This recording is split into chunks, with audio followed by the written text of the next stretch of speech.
माता लक्ष्मी को भल लगी थाए यही मात्र दुईटी राशि। दुनियार सबुठारु कोटिपति राशि होचे यही दुईटी।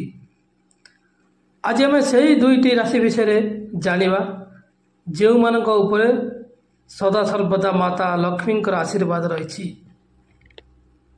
पैसा नाम शुणा मात्रे लोकों मनरे गोटे बड़ आशा आसी जाए। आम समस्ते चाही था कि जीवन में अधिक धन कमाइबा पाई, तेणु लोक मैंने अनेक जगार अनेक कार्य करिथांती, किंतु एमिति बहुत थर होता है परिश्रम कलापर मध्य मन चाहूवा टंका पैसा मिल न थाए। तेणु जीवन में गोटे एमिति मौका आसी जाए जहाँकि आमर जीवन को बदल दे थाए।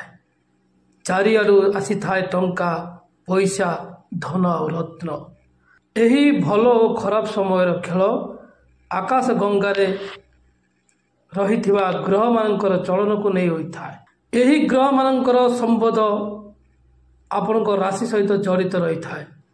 ग्रहर चालन अनुसार भल मंद निर्धारित होता है। तेणु यही भली परिस्थिति रे किछि विशेष राशि गुड़िक भाग्य खोली जाए। यही राशि गुड़िकर भाग्य एमिति बदल जाए जे एमानकु अचानक भाव लाभ ही लाभ होता है। तेणु आसतु जानिबा सेही सबु राशि विषय।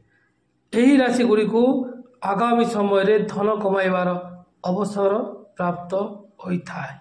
खास करी जो लोक मैंने चाकरी खोजुछंती किंबा प्रथम चाहू नथिबा चाकरी करुछंती, तेबे एमानकु मन चाहूथबा चाकरी शीघ्र मिल जावाकू जाउछि।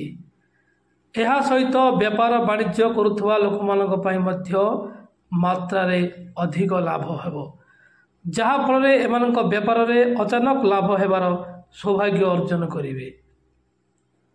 यह सहित जानी रखंतु कि यही राशिर लोकों भाग्य रे लटरी लागिबार संभावना मध्य अछि, किंबा वाहन बिकिबा कारणरू मध्य अनेक मात्रा रे धन लाभ हेबो।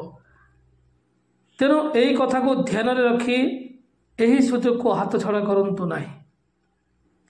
यही धन मध्य अन्य क्यों रास्ता दे आपणक पाखरु आसी पारे। आपणक उपरे माता लक्ष्मी आशीर्वाद रही। घरे आलमीरा और सिंधुक पैसा दुई गुण हो। आपण को जदि कौन सी नुआ सुजोग मिलुछि तेबे यार हाथरू जीवन को दियंतु नहीं।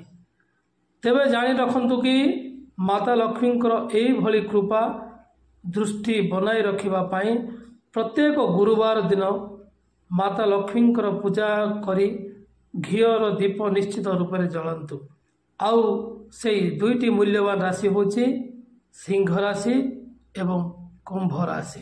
दर्शक बंधु, माता लक्ष्मी यही दुईटी राशि होची अति प्रिय। यही दुई जन राशि बहुत धन लाभ करिवार जोग अछि। आशा करुँची आज भिडियोटी आपण मानक भल लगी। जदि भल लगी ताले ही Vaishnavi story and motivate channel को सब्सक्राइब करंतु, पाखर दिबा बेल आइकन को दबांतु। मोर प्रत्येक वीडियो आपण सीधा सड़क देखिपारे। आज एतिकी। जय जगन्नाथ, नमस्कार।